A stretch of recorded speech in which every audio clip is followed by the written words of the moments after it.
you lovely human beings. Welcome to another unfiltered edit where I chat to you from the comfort of wherever I am. And today I was going to say I'm sponsored. I'm actually genuinely not sponsored. It was a joke. I'm full of caffeine today, trying to get through the summer holidays. I love my children. They're amazing. And I actually enjoy, not the summer holidays, the Easter holidays. I actually enjoy it. I enjoy having them off school and not having the runabout of that. However, it is also a juggling act, and when you have to get work done, your kids are going to come in every 5 minutes and say, can you take me here, can you take me there, when we're going to do this? And then you're going to say, I've got work to do for this morning, but then once that work is done this morning, then we can go to the places. And they're going to say every 5 minutes, when are we going to go to the places? That's what's been happening today. So I have tried to record this video copious amounts of times, and it was to no avail. So I'm doing all the juggling, and we are on the Easter holidays, and we've been to Center Parcs, which we are, oh my God, we're so grateful. We're so incredibly grateful to be able to have gone there. And it was actually a gift. Lovely mother-in-law took all of the family. It was their part of it was a Christmas present, and we are very appreciative of that fact because it's expensive. And it was amazing, and we had the best time. The kids are all, my nieces and nephews are all, they're like stairs, all similar ages. They just had a great time. And I did conquer, no, I didn't I was gonna say I conquered a fear. I didn't conquer a fear. I did. Those of you that have followed me for a while will know I am scared of heights. I don't like to be scared of things. Let me just reiterate that. Let me just self-edit in this moment. I find heights challenging, rather than I don't want to keep reaffirming that I'm scared of them. I find heights challenging, but I went up and did the aerial treetop thing, which was definitely, so I've done Go Ape before, those in the UK. I don't know if it's in America, but you'll know the treetop challenge thing where you're up and you're strapped in and all that. I've done Go Ape before, but I definitely did the kids one, and it was a long time ago, and my memory did not serve me well. And when I got up, immediately my legs turned to jelly and my brain is going, you could just get down. But I was around my nieces and my nephews, and I don't want to show kids, I don't not want to show that I'm scared. I told the kids I was scared of heights and I found it difficult, but I was going to do it anyway. And I actually think that's a better lesson for them. I wasn't pretending that everything was fine whilst I was shaking and sweat was dripping down my face. I told them it's okay to be scared of things, but do it anyway. Find your route through, and that's what I did. So even thinking about it makes my belly go funny. And what's weird is that, I don't know if anybody else finds this, I don't have a problem with the zip wires, which by a lot of people would think that's the worst bit. That bit's fine. I feel like I'm strapped in, it's just like a ride. Whereas it's the standing, it's the wobbly bit walking on through the bridges and stuff. I think my brain just thinks if I look down, I'm going to throw myself off there. It's just a weird, like, I think it's like impulsivity as well, that like I don't trust that I'm not going to do that. Anyway, I did it, and we had a great time, and we did kayaking and football challenges and all sorts, and we had a really, really lovely time. Since I've got back, I have my brain, and this is the importance of taking a break, right? My brain has been whirring with ideas and with the next steps of things that I'm doing in the membership and all of the nice speaking events that I'm doing. One of the things I've been working on in the background, and I say working on, I've been working on this for like the last 16 years or something, probably longer, but I hadn't yet formulated it into a plan of action. The Happy Me project has been many things, of many ideas that I have in terms of self-development. You'll know from my first book, that was 60 chapters of all of the thoughts in my head. I've been trying to do, because all of the thoughts in my head is a little bit overwhelming if you put it like that. What I wanted to do was to try to make it a really succinct that you guys can use time and time again to support you in feeling more happy and less crappy and feeling good and bouncing back and just feeling your freest self. So what I've been working on is, how do I make this a step-by-step approach that we will rinse and repeat, because self-development is forever. We don't stop growing and learning, and we will never stop having things that challenge us and all of that. So I have now created, I'm going to hopefully put this on your screen somewhere, the Happy Me Project method. And it is, let me just, because I'm going to have to get it up on my screen to see as well. We're starting with, well, actually, we're not necessarily starting anywhere. It's cyclical. We're going round and round and round. But the component parts of it are this: big vision energy. Big vision, we've got to have something we want to do. We've all got that, right? And even if we're not 100% sure the the bits in the middle and how we do it. And that does also change. Our big vision may change for sure. We've got to have somewhere where we're heading towards, or something that we want to do in our lives. That's our big vision energy. And there's lots of things that we can do, and we do in the Happy Me Project, on how do we really get that cemented in our brain. How do we explore what that is? Also, some of you might not quite yet know what that big vision is. You might not feel brave enough to even have that big vision.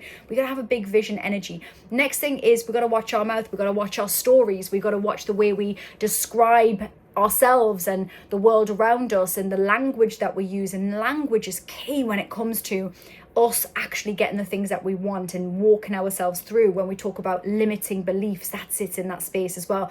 Things that we tell ourselves, old stories that keep us stuck, the bullshit stories that I talk about often, the daily nudges. Now, this is where things like the Happy Me Project come into play. To have a space where you can get that gentle nudge and that accountability and those daily practices.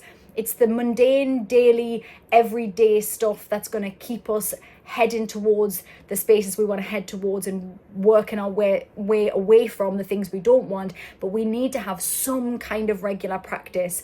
And having a space like the Happy Me Project membership, which holds you accountable, especially for people like me and probably you, right? Because you're here, where consistency is a pipe dream to me. I do my best. I'm persistent, but I'm not always consistent. And the way that I stay more consistent, the way that I keep getting back up, the way that I am better habitually, is when I'm in spaces that help me to do that. I'm around people that help me to do that. I see them doing it. I'm reminded of the things, and that's what the daily nudge is. And that is what the Happy Me Project does, and helps us to stay going round this method. The bump plan, right? We're going to need a bump plan, because there is going to be a bump in the road. That's not me being negative. It's actually an acceptance of life, of being a human being, that there will be highs and there will be lows. And, in the Happy Me Project, we certainly don't do toxic positivity. You will never hear me sat here going, just good vibes, everything's great. And then you're like, my husband just died, so it's not that great. And like, just be happy, think happy thoughts. That's insane. That's insanity. And we feel our feelings. And so we need a bump plan. We need to create that, and that will change. And you will learn things in the Happy Me Project membership that you can add into your bump plan, and then you will use in the times of difficulty to help you walk yourself through that. Be weird. You know that this is just the fundamental for me of living your happiest life. When you are your most authentic self, be weird is everything. Now, that doesn't always mean that we are comfortable with being our weirdest self at first. We might need to learn how to get back to that part of us. And that's something that we work on regular in the Happy Me Project, because I want you to be as free to be your weirdest self as you possibly can, because we need you to be. The world needs you to be your weirdest self. And know yourself is about us getting to know ourselves, dating ourselves, understanding our brain, understanding how our brain works, and what triggers us personally, and what excites us personally, and what are the ingredients that we need in our lives to support us personally. And we only get to understand that when we really look under the surface, and we look at, is this my opinion, or is this something I've got because I've been people pleasing and I think I'm supposed to think this, but actually I don't, or I think I'm supposed to be like this. Me saying I'm not always consistent, that's me getting to know myself. I know myself. I can bullshit myself and say, just be consistent and have great habits, Holly. And then I will keep hitting a brick wall, because I am not going to be those things. And then I have to work with myself. And when I work with myself and I admit it to myself, actually, I'm really persistent. I'm relentless. I know how to get back up and start again. I need support, and I need to be around a group of people. I need to be around and in spaces where I'm reminded of the things that do me good. I need that every day, because I can have all of the knowledge. I literally teach this stuff in my own life. I still need those same reminders, because that's just how we are as human beings. And when we get to know ourselves, we know what our triggers are, what our difficulties are, what excites us, what will we work really hard for. And that's a fundamental part of the Happy Me Project method. So I wanted to share that with you in this first place that I've shared this of, because you guys are inner circle, because you're here and you're the inner circle. And if you're not yet in the Happy Me Project, my friend, where have you been? We want you in there. I already know that you're an excellent human being. I want the best people. We've already got an amazing group in there. I want the best people in there that are going to keep adding to the amazingness that is this space. Because when we have that hive mind, when we have that group like that, it's just even better, right? It's just a better space for us to hang out in and for us to grow and high five each other and cheerlead each other and all of that. So I thought I'd share that with you, and I hope that was of interest to you, because self-development is an ongoing thing. It is not something that we just stop and we get a certificate to say you've completed being an adult human being now. If we've completed being an adult human being now, then I'm afraid to say that is the end of life. But prior to that, which is where you are now, you are living, and life will chuck you some stuff. And when life does challenge you, then it is about trying to find the good all around it, because there's always good. I promise you that. And if you're in a difficult moment right now, you're in a challenge moment, and I'm sending you a ton of love. And I will see you either in the Happy Me project. There's going to be a link below somewhere for you. Or I will see you back here next week. And I look forward to it.